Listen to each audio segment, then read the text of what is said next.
पालकमंत्री म्हणून नियोजन समितीची बैठक झाली आणि सगळ्या अधिकाऱ्यांना सूचना देण्यात आलेल्या आहे की कुठलाही ढिसाळपणा चालणार नाही आणि जिल्हावासियांना खऱ्या अर्थाने आनंद होईल जेव्हा हे जे आम्ही नियोजन आज केलेलं आहे ते नियोजन येणाऱ्या दिवसांमध्ये जेव्हा दिसेल, एक जिल्ह्यातला पालकमंत्री असेल तर काय काय बदल होऊ शकतो आणि किती चांगल्या पद्धतीने छोट्या गोष्टींवरती विचार होऊन त्याच्यावर काम होऊ शकतं हे जिल्हावासियांना दिसेल. काय नेमकं दिसणार आहे प्रामुख्याने? रस्त्यांचा मोठा प्रश्न आहे. रस्ते दिसतील, शाळा दिसतील. आपण मानव विकास निर्देशांक जो आहे आपण खालून 3ऱ्या नंबरला आहे तो वाढवण्याचा आम्ही प्रयत्न करतोय. जर डोळे उत्पन्न आपल्या शेतकऱ्यांचं वाढलं पाहिजे यासाठी प्रयत्न अनेक गोष्टी आहेत. आता एवढ्या तुम्ही एवढ्या वेळ वेट केली आहे, 4-5 तासाचं आहे. तुम्हाला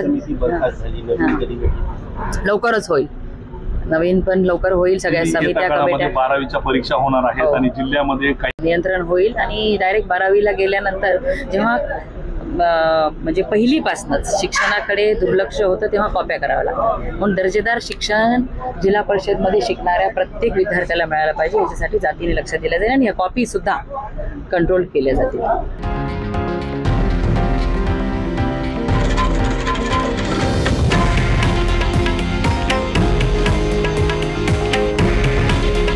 हे आहे देशातील नंबर 1 न्यूज नेटवर्क आणि आपण पाहत आहात TV9 मराठी.